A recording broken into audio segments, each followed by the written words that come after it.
So we have some blueprints that give us the exact layout of the Frozen themed land that's going to be built at Disneyland Paris in the next few years. So let's dive into all of that up next.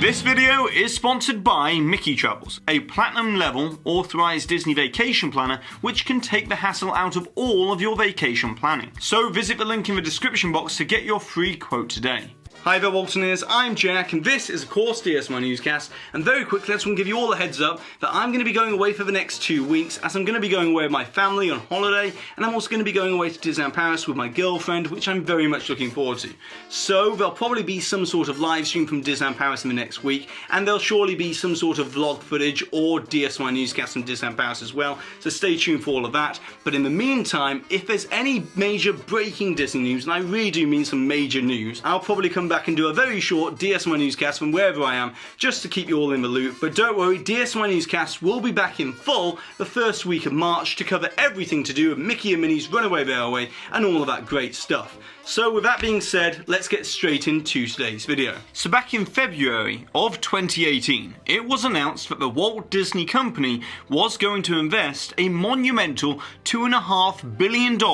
into Disneyland Resort Paris over the next 10 years, with most of that investment being spent on a massive expansion to Walt Disney Studios Park that would see the inclusion of an Avengers campus, a 4-acre lake, and also a Frozen and Star Wars land as well, with additional space being allocated for another land to be built at some point in the future. However, for today, thanks to new construction documentation that has been recently published for public viewing at the Chessy Town Hall, we now have the blueprints for the layout of this Frozen land, which will probably end up with an official name along the lines of the land being built in Hong Kong Disneyland that is called Arendelle World of Frozen. But first of all, I just want to say a huge thanks to DLP Report over on Twitter, as they have managed to capture pretty much all of the documentation within the construction filing. So if you want to go and peruse all of the documents for yourself, I'll link to their Twitter profile and also their article down below. And in addition, I want to give a quick shout out to Disneyland Paris Works and Outside Ears on Twitter, as they also have some great resources. But now let's begin with this stunning piece of concept art that was officially released by Disney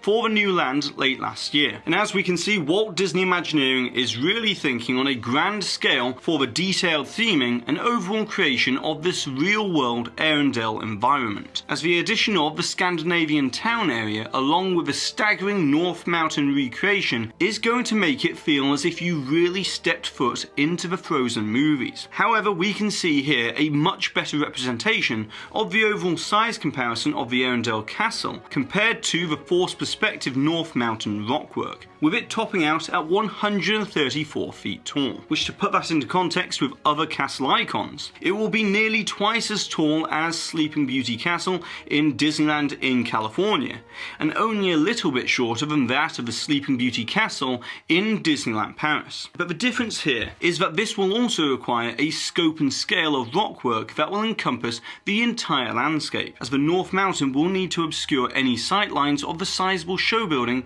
that will house the main attraction. However, to get a better understanding of just how much surface area this North Mountain rockwork will cover, we have these documents thanks to DLP Report. But because this construction filing is only printed for local governmental regulatory purposes, they've been kept within a single folder, which unfortunately means they don't look their best. So instead, I've created this graphic for even greater clarity. And what we're essentially looking at here is the construction blueprints for the entire layout of the Frozen land. Now, coming back to that North Mountain, as the first thing to note is the rockwork theming will not only extend to cover the 53-metre side of the show building, but will also extend an additional 25 metres behind the Arendelle Castle as well, which means that it will be around 255 feet wide, and most of it will be around 100 feet tall. Which, to put all of that into perspective, the section of Monument Valley that is visible from the entrance of Cars Land over in California Venture is around 450 feet wide. So despite the North Mountain within the Frozen area being smaller,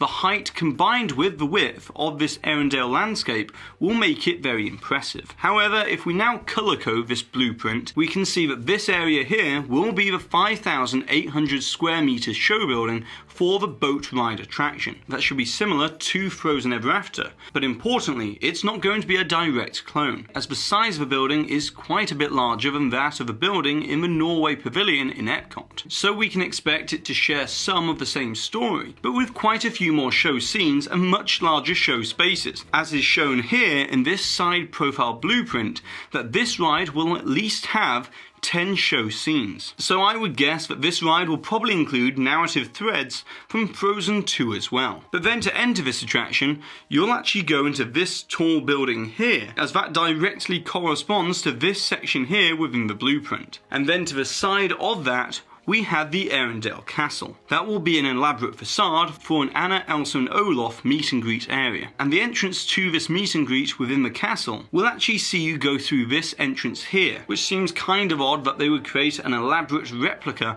of the Arendelle Castle, but not allow guests to enter through its gates. As instead, this bridge leading up to the castle will not be accessible to the guests, and will be strictly for theming only. Then on the other side of the attraction show building will be this 2,100 square meter table service restaurant, which will have an elaborate exterior that will consist of many different Scandinavian buildings that we can see here in this concept art. And of course, there's also going to be some shops within Arendelle that will share some space with the exit to the attraction, similar to how it's set up in the Norway Pavilion. And that's not all, as we also have these additional renders of the land for architectural design purposes that show us that there will be a considerable green space near the lake that will most likely be used for viewing of daytime and nighttime shows. And also we've got this great ground level view of the North Mountain with the attraction entrance just beneath it. And then over here where the boat dock is located, there will probably be some additional boutiques and retail space.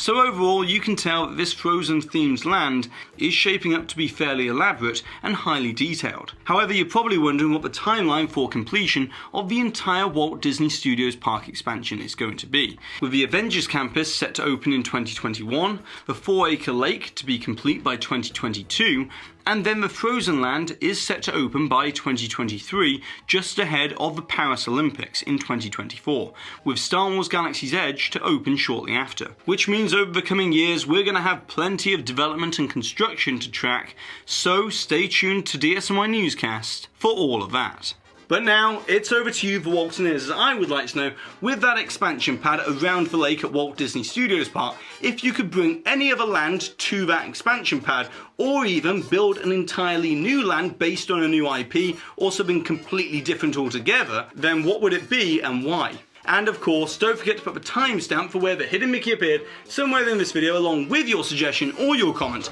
to be able to chance to win one of these official DSNY Newscast enamel pins. And congratulations to this Waltoneer here for winning this suggestion from the previous video where we're talking all about that Spider-Man Stuntronic coming to the Avengers Campus. And so that's it for today, so be sure to go ahead and subscribe down below if you're new to this channel, hit that notification icon so that you always receive an update whenever I release new videos, but don't worry, I'll be back the first week of March to cover all of the latest news. And also, if you've enjoyed today's video all about this Frozen themed land, then be sure to give this video a massive thumbs up, as it really does help this channel out. And I've been Jack, you've been you, and I'll see you real soon.